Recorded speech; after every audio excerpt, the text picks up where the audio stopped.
CD 11.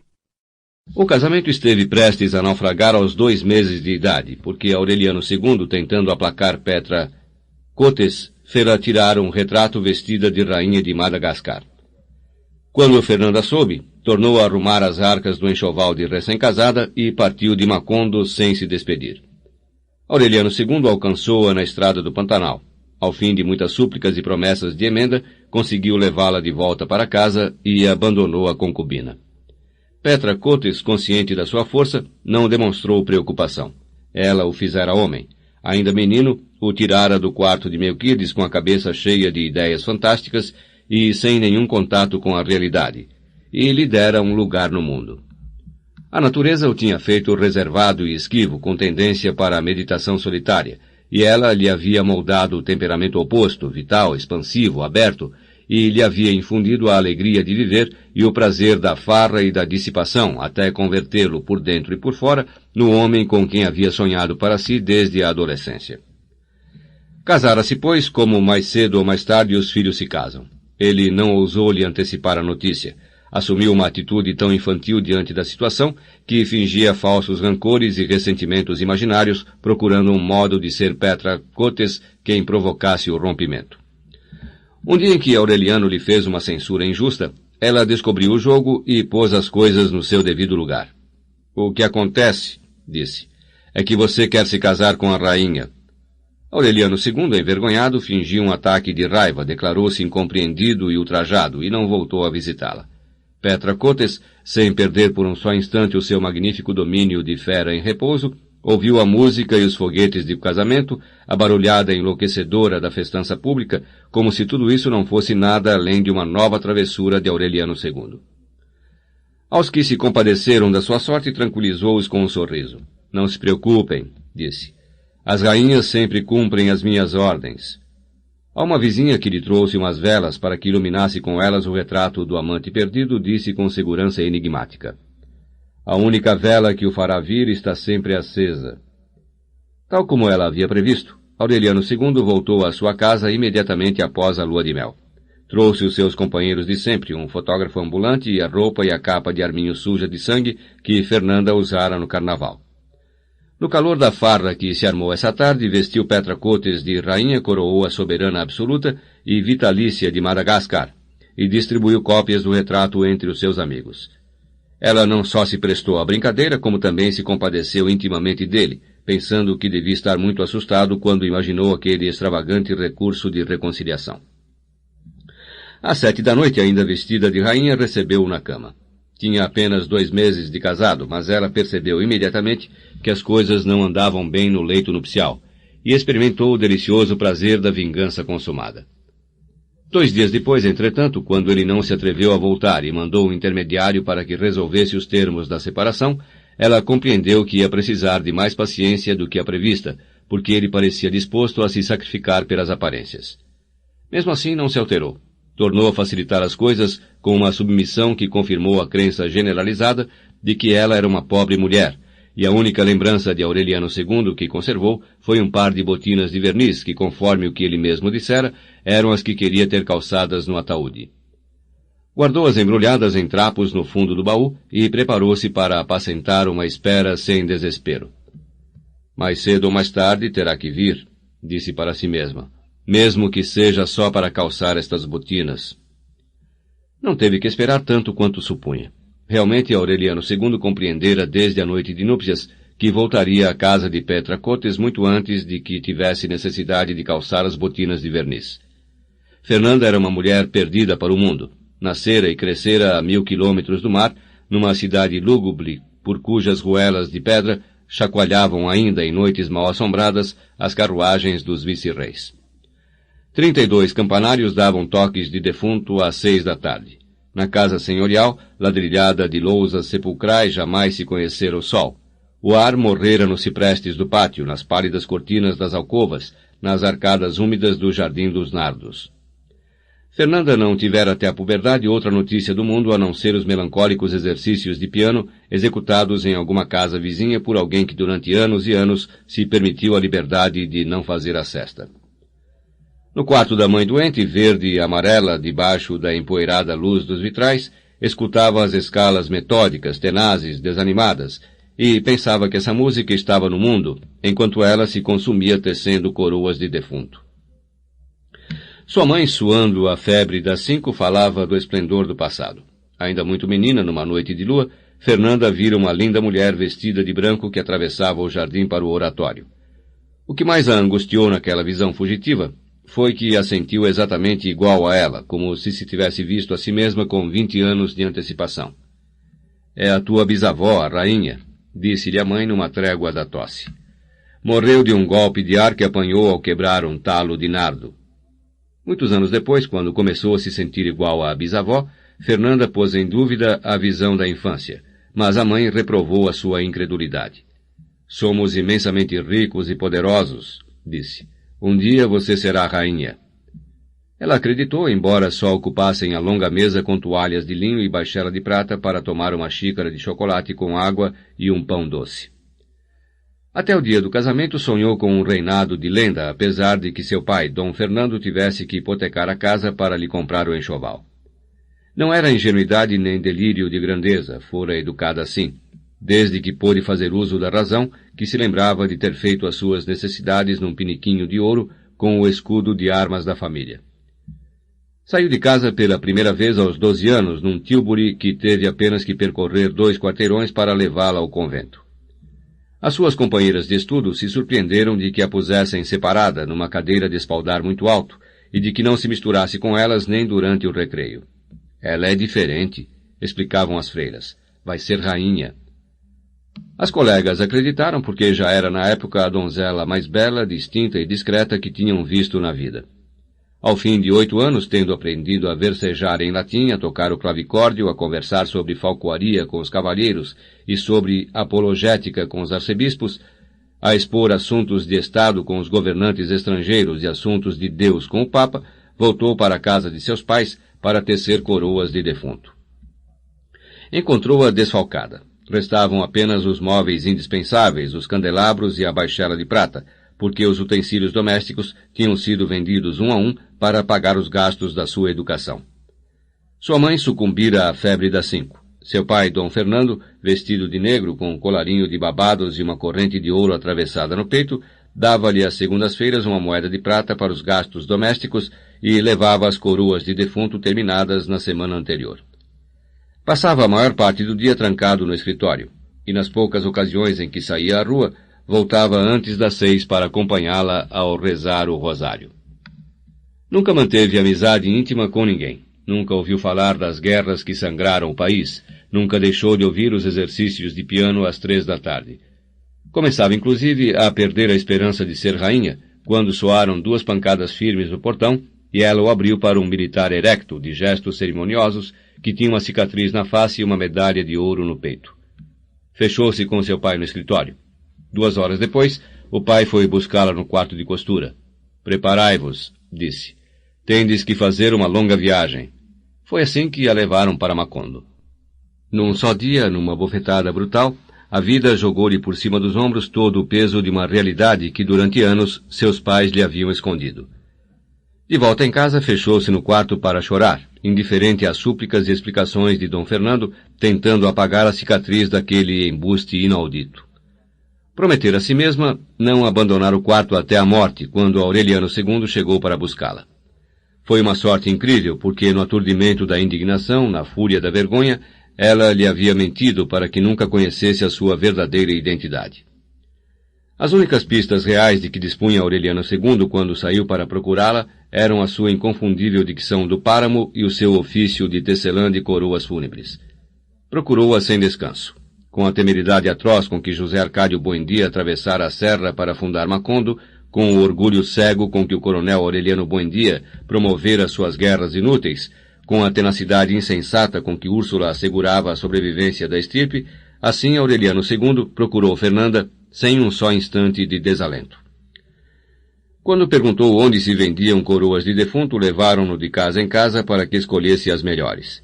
Quando perguntou onde estava a mulher mais bela que já surgira sobre a terra, todas as mães lhe levaram as suas filhas. Perdeu-se nos desfiladeiros da névoa, por tempos reservados ao esquecimento, nos labirintos da desilusão. Atravessou um ermo amarelo onde o eco repetia os pensamentos e a ansiedade provocava miragens premonitórias. Ao fim de semanas estéreis, chegou a uma cidade desconhecida, onde todos os sinos tocavam afinados.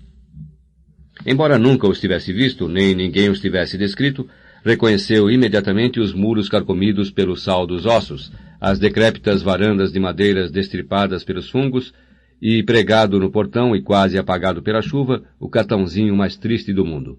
Vendem-se coroas fúnebres.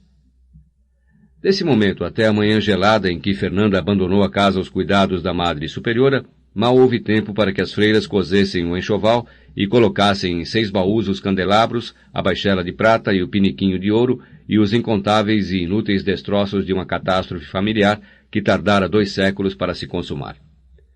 Dom Fernando recusou o convite para acompanhá-los. Prometeu ir mais tarde, quando acabasse de liquidar os seus compromissos, e a partir do momento em que deu a bênção à filha, voltou a se trancar no escritório a escrever os bilhetes com as vinhetas de luto e o escudo de armas da família, que haveriam de ser o primeiro contato humano que Fernanda e seu pai tiveram em toda a vida. Para ela, esta foi a data real do seu nascimento. Para Aureliano II, foi quase ao mesmo tempo o princípio e o fim da felicidade. Fernanda trazia um lindo calendário com chavinhas douradas em que o seu diretor espiritual marcara com tinta roxa as datas de abstinência venérea. Descontando a Semana Santa, os domingos, as festas de guarda, as primeiras sextas-feiras, os sacrifícios e os impedimentos cíclicos, o seu anuário útil ficava reduzido a 42 dias, esparzidos num emaranhado de cruzes roxas. Aureliano II, convencido de que o tempo jogaria por terra aquela muralha hostil, prolongou a festa do casamento além do prazo previsto. Cansada de tanto mandar para o lixeiro as garrafas vazias de brandy e de champanha para que não congestionassem a casa, e ao mesmo tempo intrigada pelo fato de os recém-casados dormirem em horas diferentes e em quartos separados, enquanto continuavam os foguetes e a música e os sacrifícios de reses, Úrsula se lembrou de sua própria experiência e se perguntou se Fernanda não teria também um cinto de castidade que mais cedo ou mais tarde provocaria zombarias do povo e daria origem a uma tragédia. Mas Fernanda lhe confessou que simplesmente estava deixando passar 2 semanas antes de permitir o primeiro contato com seu esposo. Transcorrido o prazo, com efeito, abriu a porta do seu quarto com a resignação ao sacrifício com que o teria feito uma vítima expiatória, e Aureliano II viu a mulher mais bela da terra com seus gloriosos olhos de animal assustado e os longos cabelos cor de cobre estendidos no travesseiro. Tão fascinado estava com a visão que demorou um momento para perceber que Fernanda pusera uma camisola branca comprida até os tornozelos e com mangas até os punhos, e com um buraco grande e redondo primorosamente caseado na altura do ventre. Aureliano II não pôde reprimir um ataque de riso. "Isto é a coisa mais obscena que eu já vi na minha vida", gritou com uma gargalhada que ressoou pela casa inteira. "Casei com uma irmãzinha de caridade." Um mês depois, não tendo conseguido que a esposa tirasse a camisola, foi fazer o retrato de Petra Cotes vestida de rainha. Mais tarde, quando obteve que Fernanda voltasse para casa, ela cedeu às suas exigências na febre da reconciliação, mas não soube lhe proporcionar o descanso com que ele sonhava quando foi buscá-la na cidade dos 32 campanários. Aureliano II só encontrou nela um profundo sentimento de desolação. Uma noite, pouco antes de nascer o primeiro filho, Fernanda notou que o marido voltara em segredo ao leito de Petra Cotes. "É verdade", admitiu ele, e explicou num tom de prostrada resignação. "Tive que fazer isso para que os animais continuassem parindo." Foi preciso um pouco de tempo para convencê-la de recurso tão esquisito, mas quando por fim o conseguiu mediante provas que pareceram irrefutáveis, a única promessa que Fernanda lhe impôs foi a de que não se deixasse surpreender pela morte na cama da concubina. Assim continuaram vivendo os 3 sem se atrapalhar, Aureliano II pontual e carinhoso com ambas, Petra Cotes se pavoneando com a reconciliação e Fernanda fingindo que ignorava a verdade. O pacto, entretanto, não fez com que Fernanda se incorporasse à família. Em vão, Úrsula insistiu para que ela tirasse a gola de lã com que se levantava quando tinha feito amor e que provocava os cochichos dos vizinhos. Não conseguiu convencê-la a se utilizar do banheiro ou do vaso noturno e a vender o seu piniquinho de ouro ao coronel Aureliano Buendia para que o transformasse em peixinhos. Amaranta se sentiu tão incomodada com a sua dicção viciosa e com o seu hábito de usar um eufemismo para designar cada coisa, que diante dela sempre falava na língua do P. Espestapá, dizia, é pé daspas que pé tempen no pojopô dapa propopriapá merperdapá. Um dia, irritada com a brincadeira, Fernanda quis saber o que é que Amaranta estava dizendo, e ela não usou de eufemismos para lhe responder. Estou dizendo, disse, que você é das que confundem o cu com as têmporas. A partir daquele dia não tornaram a se falar. Quando as circunstâncias obrigavam, mandavam-se recados ou se diziam as coisas indiretamente. Apesar da visível hostilidade da família, Fernanda não renunciou à vontade de impor os hábitos dos seus antepassados. Acabou com o costume de comer na cozinha e quando cada um tinha fome, e impôs a obrigação de o fazer em horas certas na mesa grande da sala de jantar, arrumada com toalhas de linho e com os candelabros e a baixela de prata. A solenidade de um ato que Úrsula sempre tinha considerado como mais simples da vida cotidiana criou um ambiente de formalidade contra o qual se rebelou primeiro que ninguém o calado José Arcádio II. Mas o costume se impôs, assim como o de rezar o rosário antes do jantar, e chamou tanto a atenção dos vizinhos que, muito em breve, correu o boato de que os bom-dia não se sentavam à mesa como os outros mortais, mas que tinham transformado o ato de comer numa missa solene. Até as superstições de Úrsula, surgidas mais por inspiração momentânea que da tradição, entraram em conflito com as que Fernanda herdara dos pais, e que estavam perfeitamente definidas e catalogadas para cada ocasião. Enquanto Úrsula desfrutou do pleno domínio das suas faculdades, subsistiram alguns dos antigos hábitos e a vida da família conservou uma certa influência das suas intuições, mas, quando perdeu a vista e o peso dos anos a desterrou para um canto, o círculo de rigidez iniciado por Fernanda desde o momento em que chegara terminou por se fechar completamente, e ninguém mais além dela determinou o destino da família. O negócio de doces e animaizinhos de caramelo que Santa Sofia de la Piedad mantinha por vontade de Úrsula era considerado por Fernanda como uma atividade indigna, e não tardou em liquidá-lo. As portas da casa, abertas de par em par desde o amanhecer até a hora de dormir, foram fechadas durante a sesta com o pretexto de que o sol esquentava os quartos, e finalmente se fecharam para sempre. O ramo de babosa e o pão que estavam pendurados no marco desde os tempos da fundação foram substituídos por um nicho do coração de Jesus.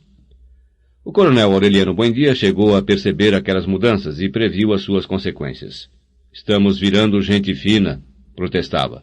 Neste ritmo vamos acabar lutando outra vez contra o regime conservador, mas agora para colocar um rei no lugar. Fernanda, com muito tato, procurou não ir de encontro a ele. Incomodava no íntimo o seu espírito independente, a sua resistência a toda forma de rigidez social. Exasperavam-na as suas canecas de café às 5 da manhã, a desordem da sua oficina, a sua manta esfiapada e o seu costume de se sentar na porta da rua ao entardecer.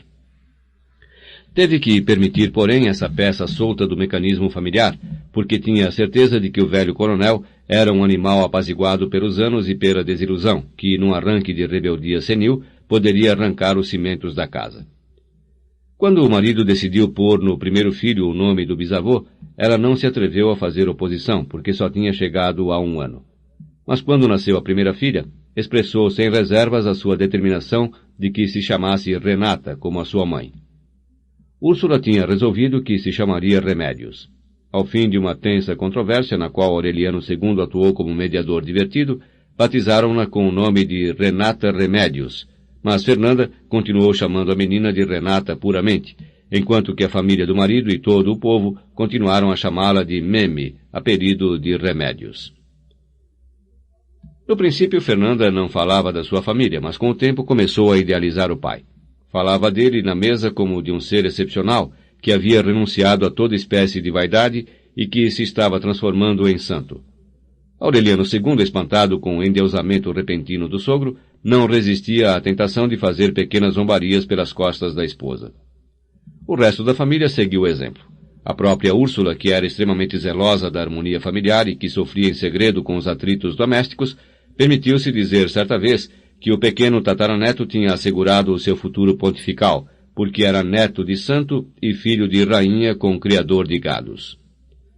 Apesar daquela sorridente conspiração, as crianças se acostumaram a pensar no avô como num ser lendário, que lhes transcrevia versos piedosos nas cartas e lhes mandava em cada Natal um caixote de presentes que mal cabia na porta da rua para entrar. Eram realmente os últimos restos do patrimônio senhorial. Com eles se construiu, no quarto das crianças, um altar com santos de tamanho natural, cujos olhos de vidro lhes imprimiam uma inquietante aparência de vida e cujas roupas de fazenda artisticamente bordadas eram melhores que as usadas em qualquer circunstância por qualquer habitante de Macondo. Pouco a pouco, o esplendor funerário da antiga e gelada mansão se foi transladando para a luminosa casa dos Buendia. Já nos mandaram todo o cemitério familiar, comentou Aureliano II em certa ocasião. Agora só estão faltando os salgueiros e as lousas sepulcrais. Embora nos caixotes nunca tivesse chegado nada que servisse para as crianças brincarem, estas passavam o ano inteiro esperando dezembro, porque afinal os antiquados e sempre imprevisíveis presentes constituíam uma novidade na casa. No 10º Natal, quando o pequeno José Arcádio já se preparava para viajar para o seminário, chegou com maior antecedência do que nos anos anteriores o enorme caixote do avô, muito bem pregado e impermeabilizado com breu e endereçado com o habitual letreiro de caracteres góticos à muito ilustre senhora Dona Fernanda del Carpio Buendia. Enquanto ela lia a carta no quarto, as crianças se apressaram em abrir a caixa.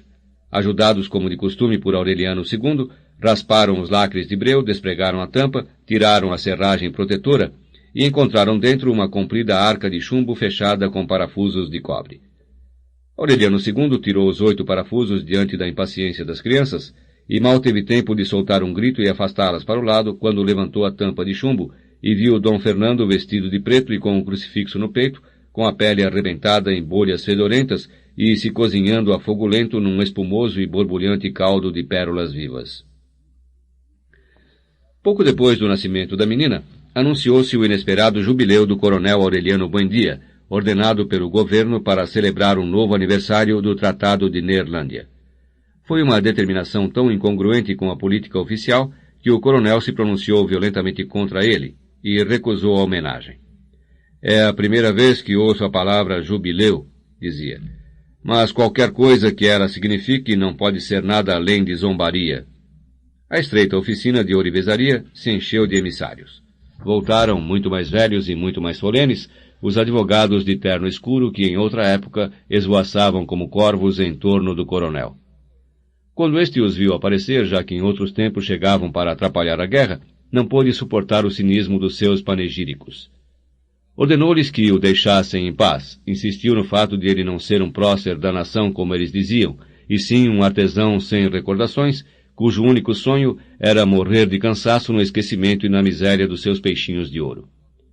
O que mais o indignou foi a notícia de que o próprio presidente da República pensava em assistir aos atos de Macondo para lhe oferecer a Ordem do Mérito.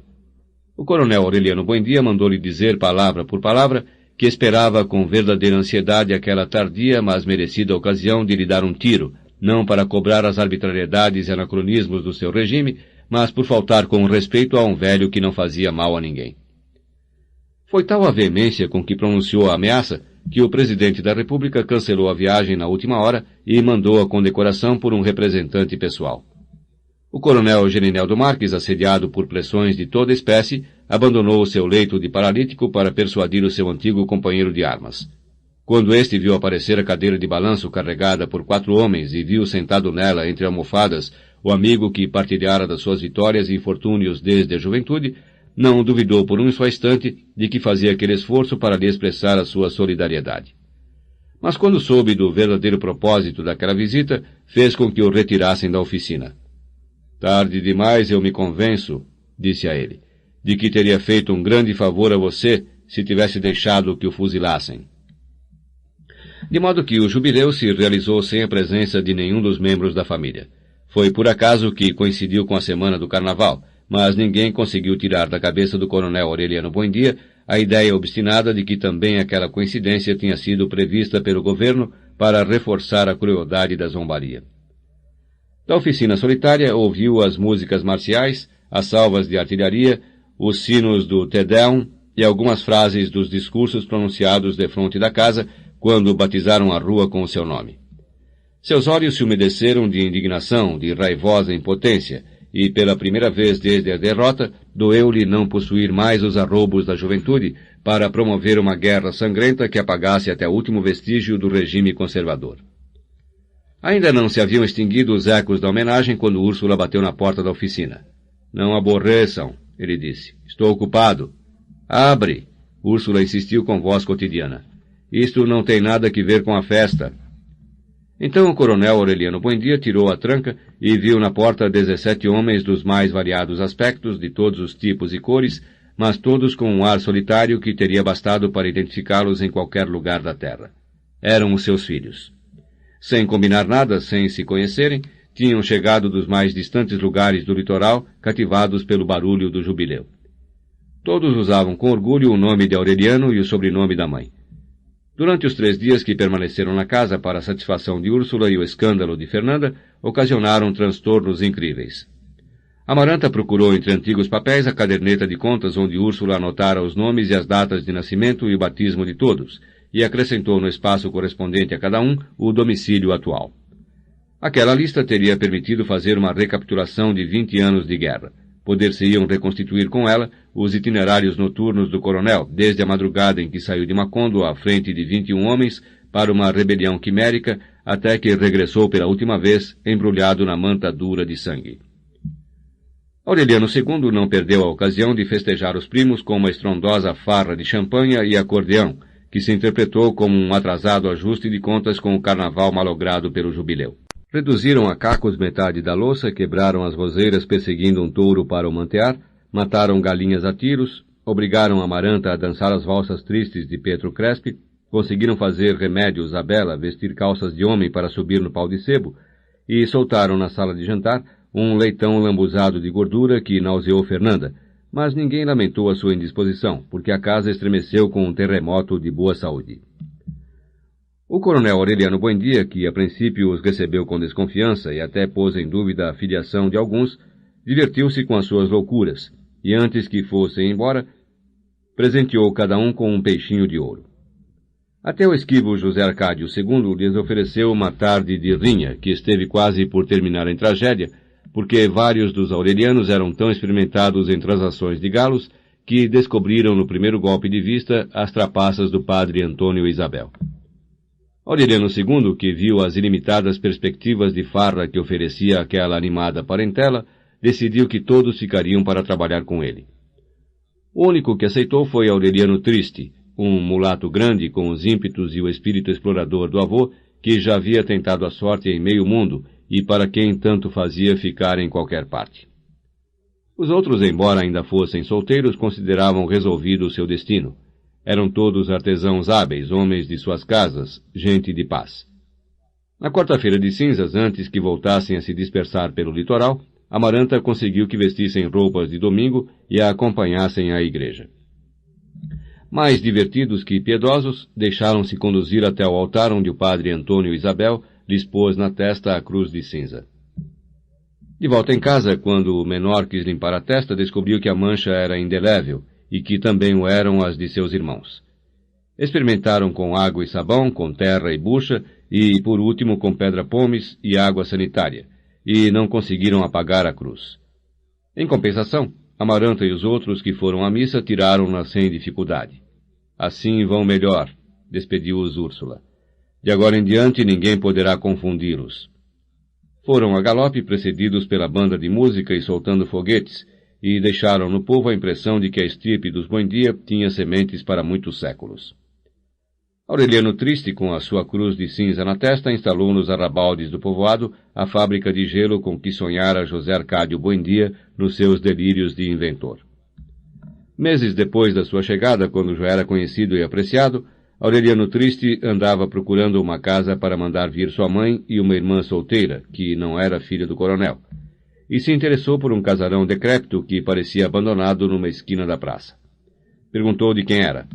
Alguém lhe disse que era uma casa sem dono, onde em outros tempos vivera uma viúva solitária que se alimentava de terra e cal das paredes, e que nos seus últimos anos só fora vista 2 vezes na rua, com um chapéu de minúsculas flores artificiais e uns sapatos cor de prata antiga, quando atravessava a praça até a agência do correio para enviar cartas para o bispo.